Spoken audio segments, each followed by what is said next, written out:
So we're continuing on this series, The Longing, which is an Advent series following along, as Joe's been saying, the churches that follow a church calendar, and there's certain readings that go with that. So all around the world, we follow along with some of those. And so we've been reading and coming up with this longing from the book of Isaiah. And so the first week, Joe looked at a longing for peace, and then last week, a longing for wisdom. And if you missed any of those, you can listen or watch on the website or on the church app. So today we're going to talk about a longing for renewal, a longing for renewal.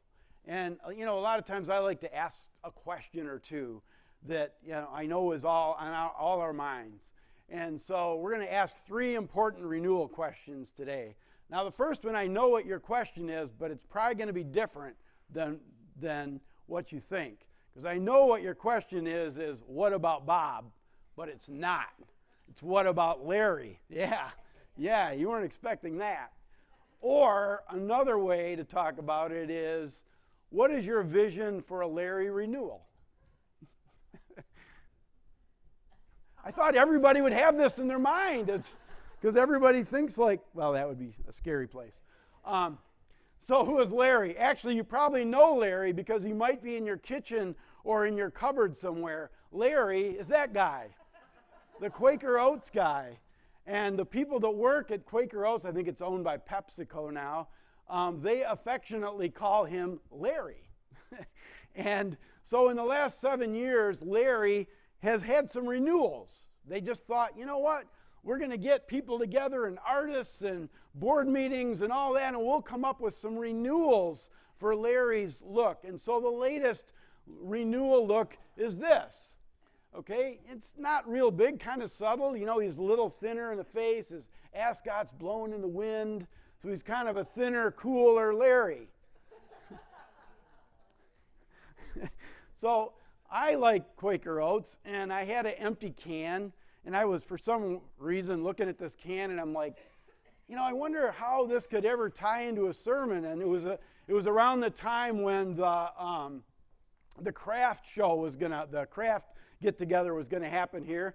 So I gave it to Linda. I said, just ask anybody if they want to take the challenge to be able to come up with something that would fit this to the sermon of longing for renewal. And so this is one of the person who, should I point it out? Who's sitting right there, Kelly, who came up with this vision for our Larry renewal. We have it.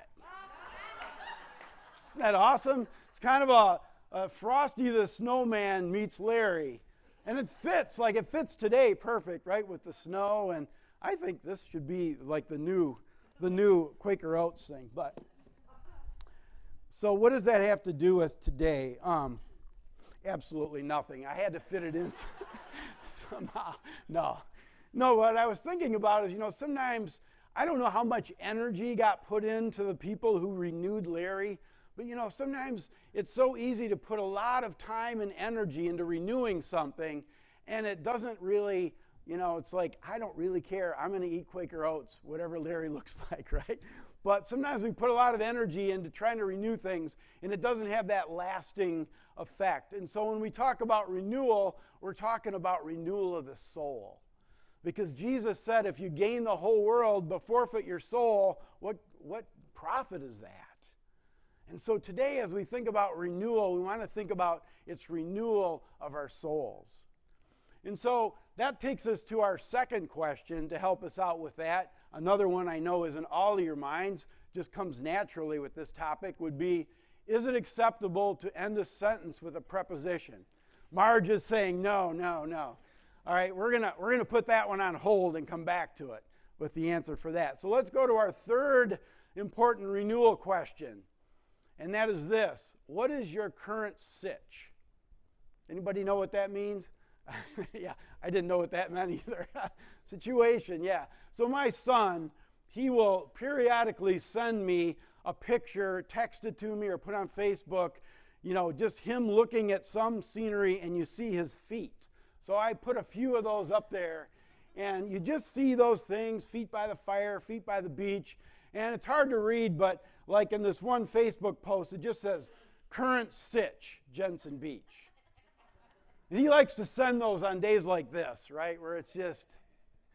And as we think about, renewal, and we think and we go to, we've been looking at the prophet Isaiah, we say, what was their current sitch? What was the situation they were in that they needed renewal? And as Joe was talking about what it was like for them, and actually he came up with this very precise and great theological, historical, hermeneutical piece that was so brilliant, describing their situation. I'm like, well, I'm not reinventing the wheel. I'll just steal his slide. And it was this: things were not good. I couldn't have come up with that, Joe. Things were not good because they weren't. And as he said, there were foreign armies coming to take the people of Israel into exile. There was all sorts of things. And another thing that was going on in their situation was their soul condition. Because they had spent a lot of time, they would partially follow God's plan, but then they would follow their own plan, and their souls just started to need renewal. And so the scripture we're going to look at in a minute is Isaiah 35. And one thing to remember when we're reading some of the Old Testament prophets is a lot of it is written in poetry. And so we're going to be reading some poetry, actually, in chapter 35. And the thing to know is in chapter 34, what precedes this was another poetic way to talk about what was going wrong with their souls. Not just the Israelites, but everybody. And it painted this picture of people who were alive, and they had, the full function of their bodies, and there was vegetation, and there was water, and there was all this life. But now, because they turned their backs on God and in the sinful condition, the erosion that happened. So there's this poetry in chapter 34 that just talks about now all the vegetation has died, the rivers have dried up, nobody can live there except for the desert animals, the jackals and the owls, and humans can't live there. And it ends with this bleak poetry of, wow, this sitch is really bad for our souls. So now in chapter 35, this is about a poetry about renewal of the souls. And it goes like this. It says, the desert and the parched land will be glad. The wilderness will rejoice and blossom. Like the crocus, it will burst into bloom. It will rejoice greatly and shout for joy. The glory of Lebanon will be given to it, the splendor of Carmel and Sharon. They will see the glory of the Lord, the splendor of our God.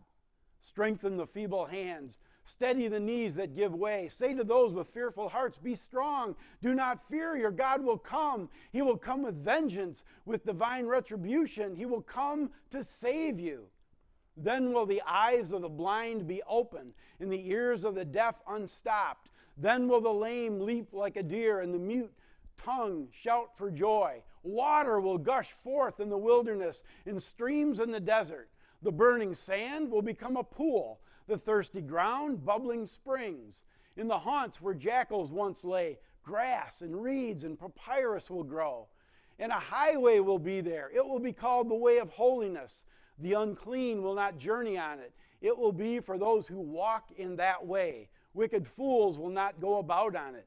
No lion will be there, nor will any ferocious beast get up on it. They will not be found there, but only the redeemed will walk there. And the ransomed of the Lord will return. They will enter Zion with singing.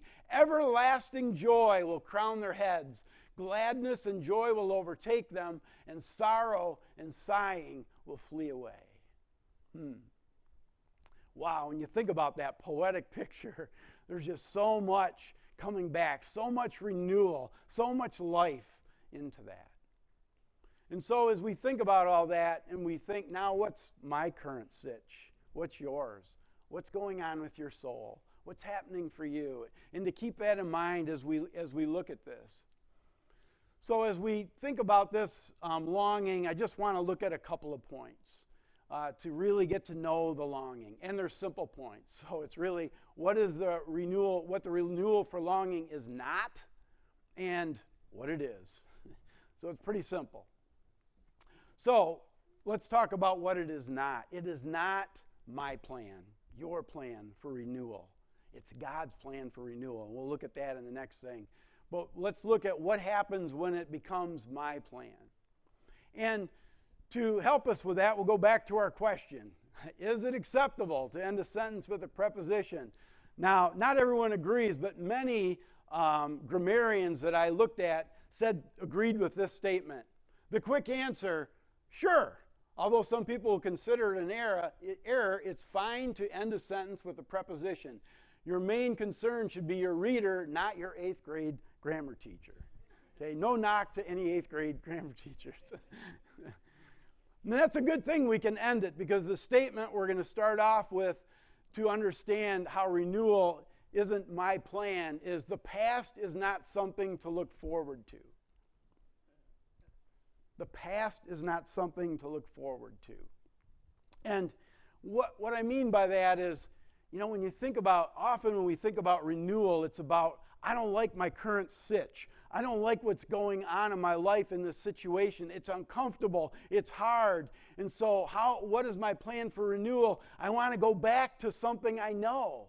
I want to go back to the good old days. I want to go back to when I had that feeling at that church, or when I had that feeling in that relationship, or when this was like this, or whatever it was. And I want to go back to that and bring it into my present, which is what I have to look forward to in the future.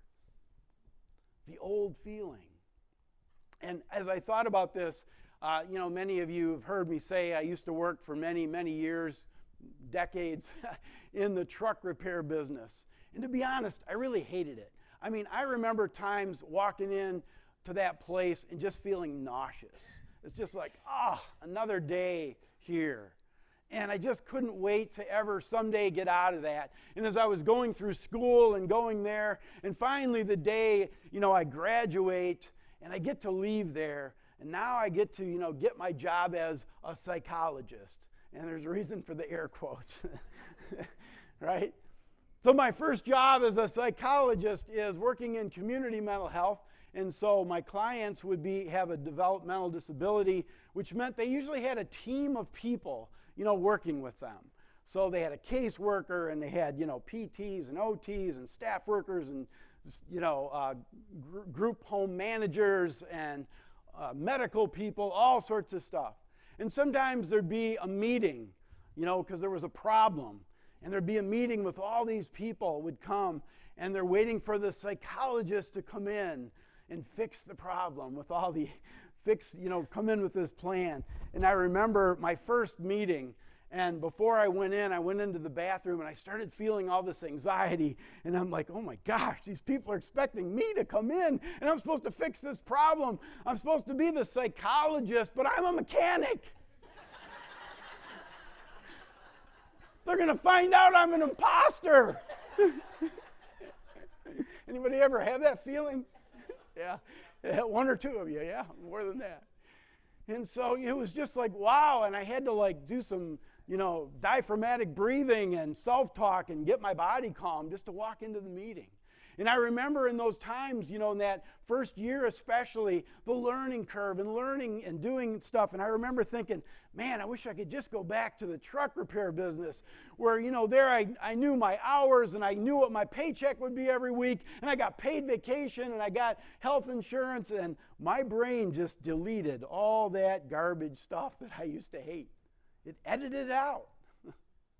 And it reminds me of the children of Israel, when way before this time in Isaiah, back when they were in Egypt, and they were slaves in Egypt for 400 years, and things were horrible, their conditions. And finally, God miraculously brings the whole nation out of Israel through the Red Sea, parts the Red Sea, brings them into the desert to prepare them for the what's the land they were going for? The promised land. I'm thinking honey. I'm like, I have no idea what it is. Somebody gave me I won't talk about that. But anyway, that place. And so there they are. They're out of that. And here they are in the desert. And pretty soon they're saying things like, We remember the fish we ate in Egypt that cost nothing. The cucumbers, the melons, the leeks, the onions, and the garlic. Oh, the garlic. But now our strength is dried up, and there's nothing at all but this manna to look at. This bread that we don't have to grow the wheat. God just rains it down. It's bread from heaven. It's angel food. That's all we got. I'd love to go back.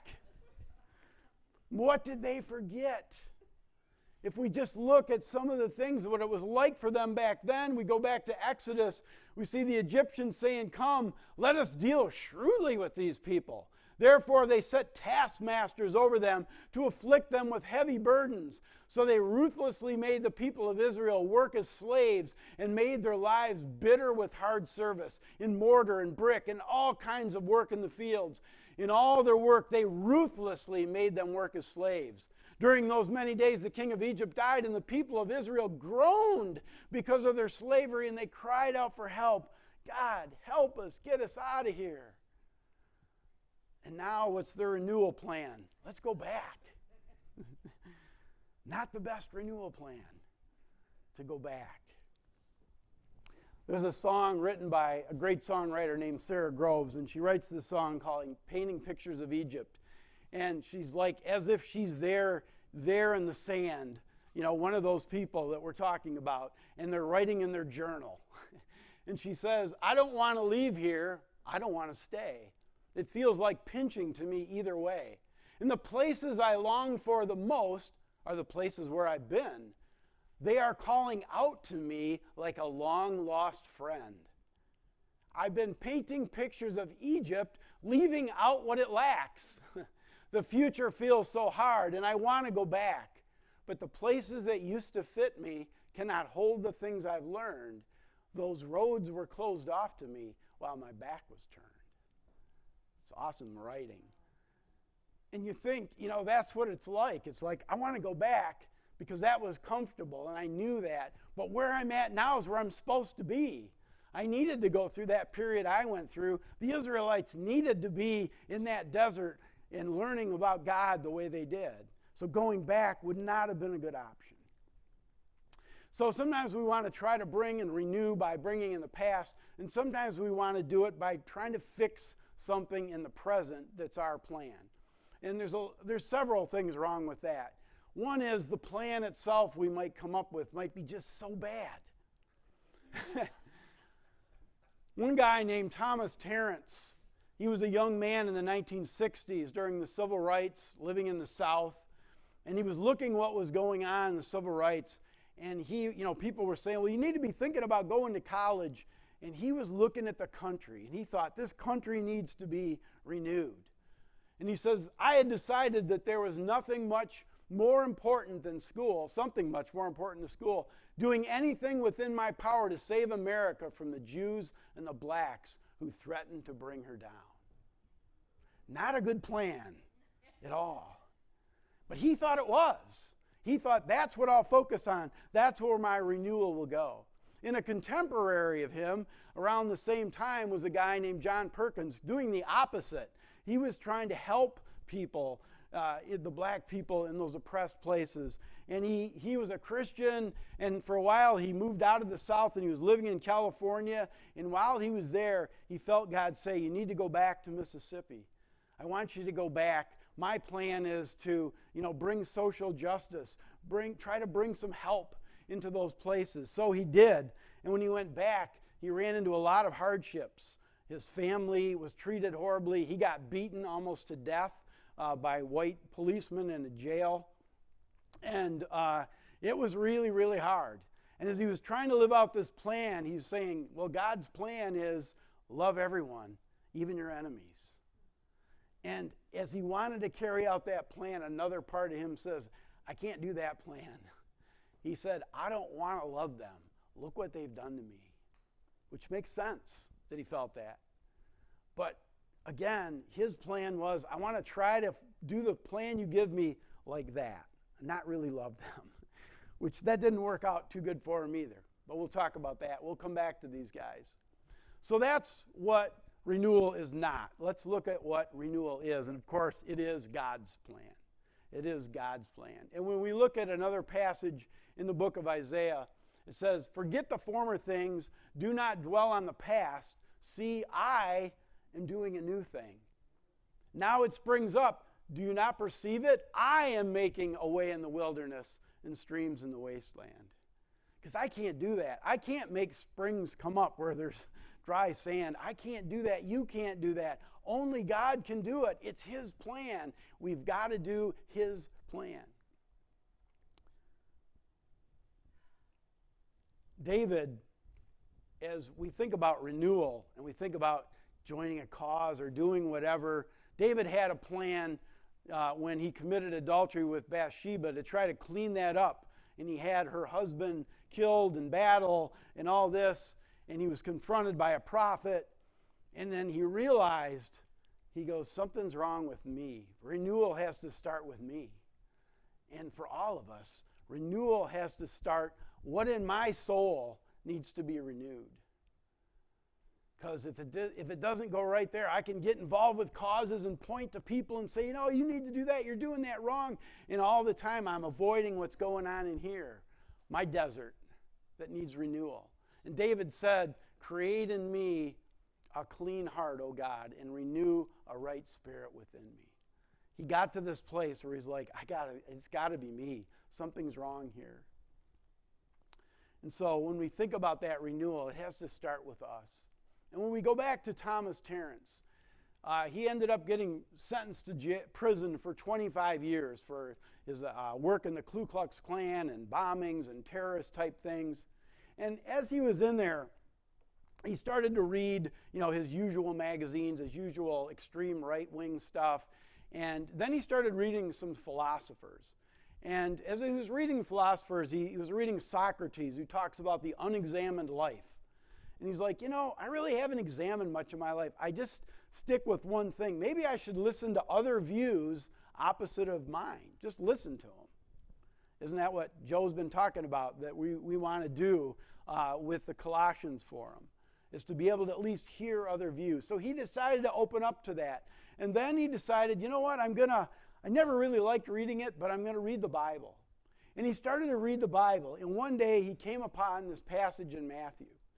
And it said, Jesus told his disciples, if anyone would come after me, let him deny himself, take up his cross and follow me. For whoever would save his life will lose it, but whoever loses his life for my sake will find it. And this in the yellow really stood out to him. For what will it profit a man if he gains the whole world and forfeits his soul?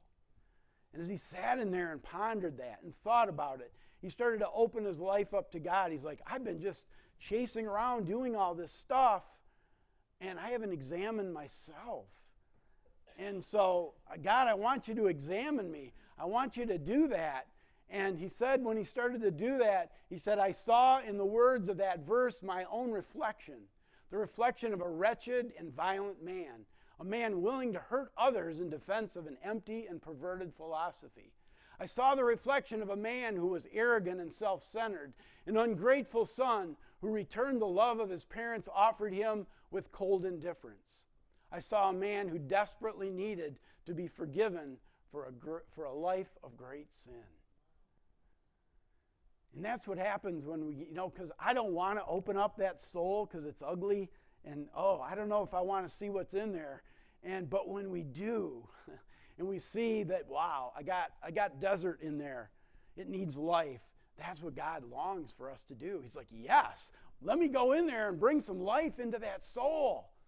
And he brought life into Thomas Terrence's soul.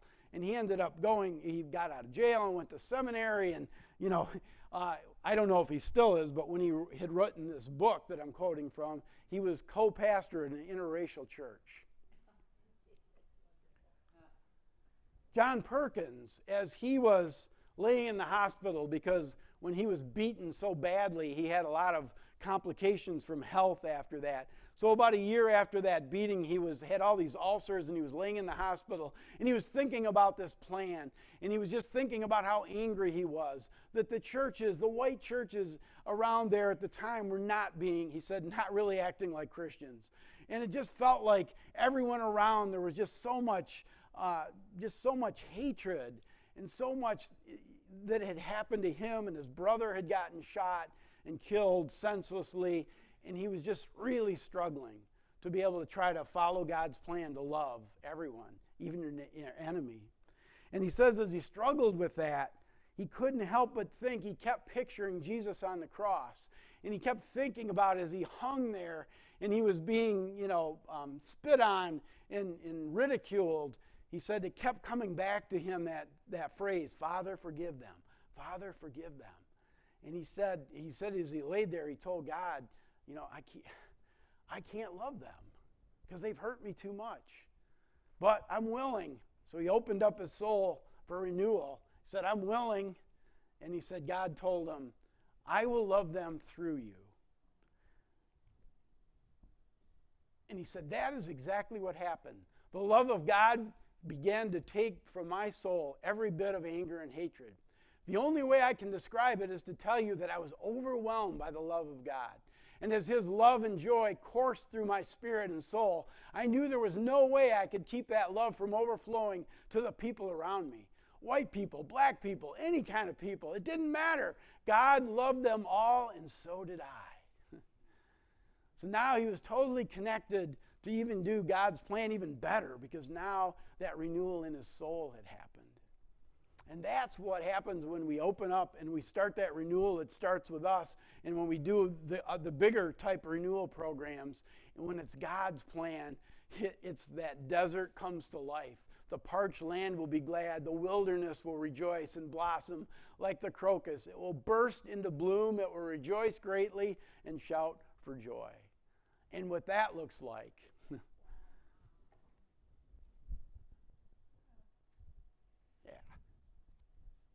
We can't do that. Those guys couldn't do that.